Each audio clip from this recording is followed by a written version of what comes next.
Nós vamos falar, irmão, sobre o importante trabalho das peças, né, em uma máquina, em um motor, né, comparando para os irmãos entenderem como é importante todas as peças, cada um no seu lugar. Quem já abriu um motor, quem já viu uma caixa de marcha aberta, sabe que ali tem tantas peças e cada uma, né, foi feita para um propósito. Assim, nós sabemos também que não somente dentro de um motor, dentro de uma máquina, nós vemos tantas peças em sincronia, em harmonia, trabalhando, e uma não atrapalha a outra. Por exemplo, nós que já abrimos um despertador daqueles antigos, não é? Nós acionamos ele com uma chavinha aqui, você vai apertando e dá uma mola, aquela mola começa a dar pressão e umas mínimas peças começam a trabalhar, e tem engrenagem que parece que não está andando, de tão lenta que ela se move.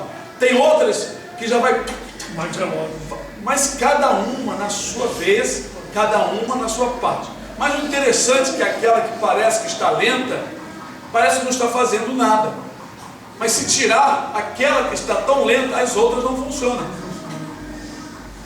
E tem outras peças tão frágeis, tão delicadas, que parece que não tem serventia nenhuma, mas cada uma foi feita para um propósito. Existem cálculos matemáticos para se fazer quando foi feito, é claro, um despertador. Um relógio desse de pulso, conforme o balançar do braço, ele tem um pêndulo que vai rodando e vai dando corda. Ele sempre trabalha, porque nisso que faz o movimento com o braço, aquele pêndulo faz isso e o relógio está sempre acionado, sem precisar de uma bateria. Então até o balanço do relógio é importante para esses relógios de pulso, né?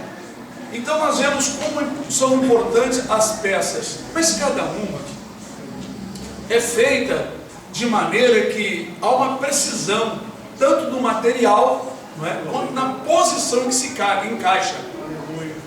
Não pode tirar esse pêndulo e colocar no lugar, por exemplo, de uma daquelas engrenagens. Há muitas engrenagens ali. Quem já viu um relógio, até mesmo desses pequenos, como tem engrenagem, coisas tão pequenas que tem que colocar aquela lupa, né, para poder, aquela que fica nos olhos assim, né? Você segura assim, você olhar e ver as peças tão miúdas, tão pequenas, funcionando, todas em sincronia. Em sincronia porque uma depende da outra, uma toca a outra, e elas estão cada uma numa posição trabalhando. Glória a Deus. Agora, irmão, a única máquina que trabalha mal é o ser humano, é o conjunto de seres humanos, é o conjunto de pessoas em todos os setores da vida, seja numa igreja, seja no setor de trabalho, numa empresa, seja no quartel. Precisa estar sempre chamando atenção, porque a pessoa tem uma tendência de ser tentado pelo diabo e sair da posição. Estraga o andamento da máquina, estraga o andamento de um setor de trabalho. Até mesmo o irmão que trabalha na padaria, se alguém trabalha mal, se alguém não trabalha em sincronia, atrapalha os outros. Em qualquer setor, até mesmo um pedreiro com seus serventes, um servente que não é esperto, não sabe o que fazer, tem que estar mandando ele fazer as coisas. A massa cai, ele fica parado olhando a massa cair, quando o pedreiro está embolsando, ao invés de ele raspar, limpar a área, pegar a massa, não é? E trabalhá-la novamente para que ela possa servir novamente para o pedreiro chapar. E assim, irmão, nós vemos que em tudo na vida é importante que determinadas peças, eu vou dizer assim, membros, funcionem perfeitamente. Então, irmãos, nós temos na vida muitas coisas que podem servir de exemplo. Nós temos o motor, o relógio, nós temos um carro, um navio, né? O corpo do ser humano, vocês já sabem muito bem, que nós temos aqui membros específicos colocados em lugares para um propósito maravilhoso. Às vezes a pessoa pergunta assim, para que serve os rins? Para que serve a vesícula? Ué, se Deus fez, ele serve. Com certeza uma pessoa sem a vesícula não é igual a uma pessoa que tem uma vesícula. E serve para alguma coisa. Deus não criou nada à toa. Será que Deus colocou o cabelo na cabeça só para enfeitar? Algo ele tem de importante, não é? Então, isso em vários setores da vida. Até no quartel. Tem o soldado, tem os cabos, tem o sargento, né? Terceiro sargento, né? Aí vem o segundo, primeiro sargento. Aí vem aquela hierarquia. Porque cada grupo de pessoas ali tem uma função a realizar, tem algo a fazer. Se o soldado quiser ser tenente, vai ficar uma coisa difícil, porque ele não estudou, ele não tem as qualificações, né? E assim o corpo ali, de fuzileiros, o corpo, seja o que for, qual for o quartel, ele é danificado pelo mau comportamento daqueles membros ali. Assim, muito sabiamente, Deus também nos escolheu, nos preparou, nos capacitou, pôs gosto dentro de nós, né? Tem irmão que faz assim naturalmente algo que a gente dá para perceber que ele tem o dom para fazer aquilo ali, dado por Deus. É algo natural que Deus deu, que o Senhor colocou na vida da pessoa, não é? Então, irmãos, e outra coisa importante, todas as peças que compõem uma máquina, ou um avião, ou um navio, tem que ser de primeira qualidade. Se colocar uma peça de um material ruim, sabe que vai dar um problema, pode quebrar até outras peças. Nós aprendemos isso na vida. Assim também, quantas igrejas são quebradas quando homens na carne, dirigentes, acham que tem a autoridade de consagrar uma pessoa sem ela ser dotada pelo Espírito Santo para assumir uma função específica. Nós sabemos disso porque temos assistido ao longo dos anos muitas igrejas trabalharem mal com seus membros. A pressa de fazer o chamado ministério, aquele monte de cadeira sentado atrás do púlpito, um monte de obreiro auxiliar, não sei de quê, evangelista, 1, 2, 3, diácono, 1, 2, 3, e presbítero, e tem que ter, eles dizem que a igreja local tem que ter esse grupo de ministros para dizer que é uma igreja. Olha como que eles criaram um ideal fora da palavra. Não existe isso. Não existe nas escrituras que para haver uma igreja local tem que ter esse chamado ministério. Além disso, ainda tem que ter primeiro secretário ou secretária, primeiro, segundo, primeiro tesoureiro, segundo tesoureiro. Parece que não estudam as escrituras, parece que não entendem como era o funcionamento do templo em Jerusalém. E aí estragam a obra de Deus. Não estragam o serviço de Deus, porque Deus se utiliza de outros para fazer a obra dele, até fora do templo, até fora de uma organização religiosa chamada igreja evangélica, ou seja qual for. Porque quando os homens misturam as coisas e se apressam e fazem coisas que não é do Senhor, ele se utiliza de outros que não são reconhecidos por aí, e ele levanta homens e mulheres para fazer a obra que ele quer.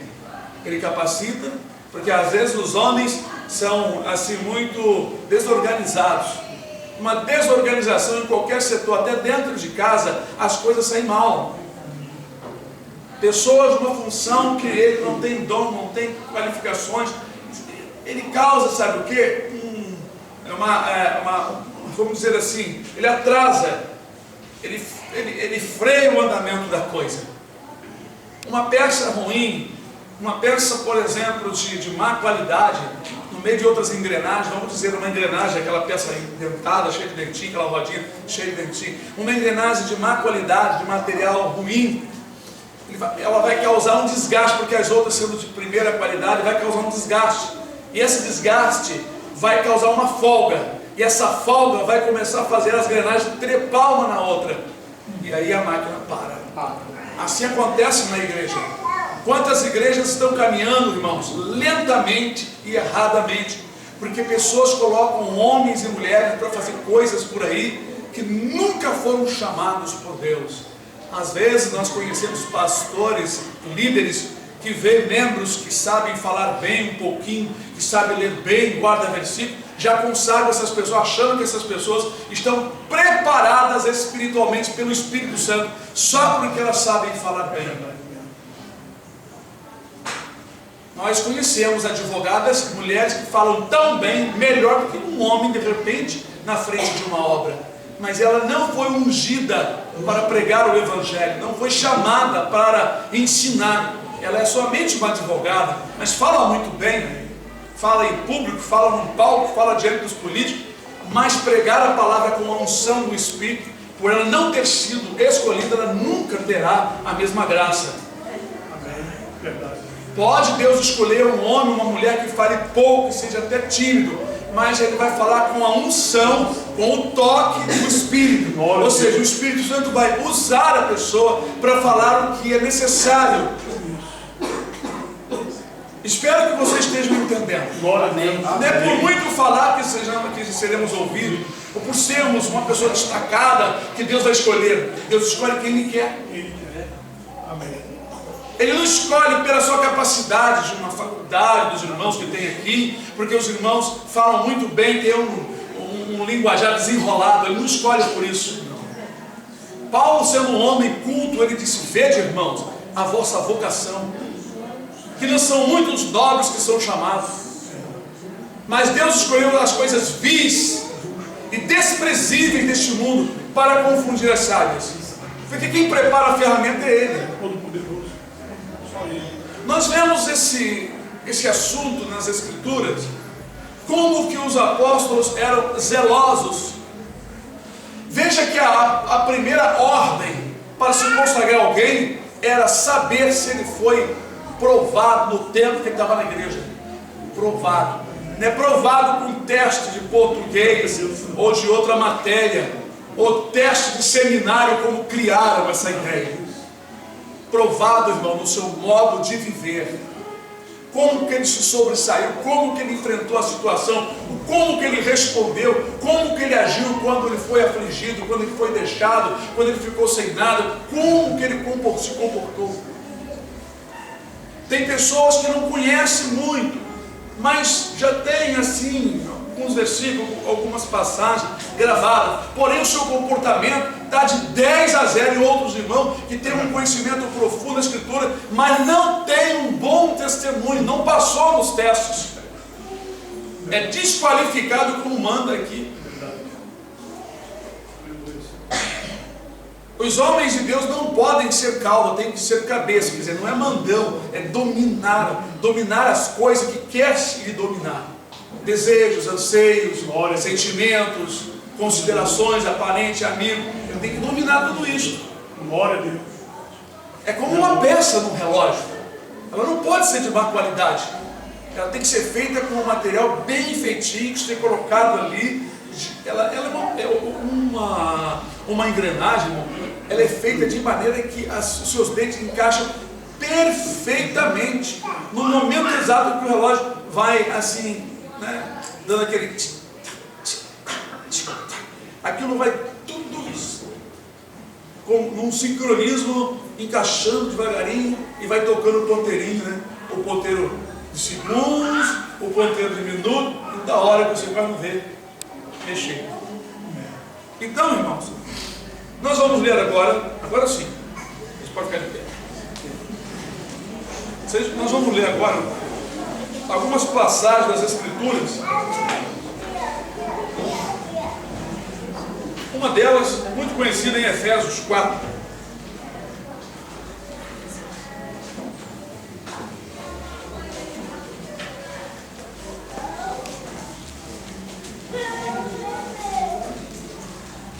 Capítulo 4, versículo 11 até o versículo 17. Amém? Amém. Assim está escrito. E Ele mesmo deu uns. Olha, veja bem. Ele, está falando que foi Deus, não é o pastor. E Ele mesmo deu uns para apóstolos, e outros para profetas, e outros para evangelistas, e outros para pastores e doutores. Por que Ele fez isso? Querendo o aperfeiçoamento dos santos para a obra do ministério, Para quê? A edificação. Para a construção, a edificação do corpo.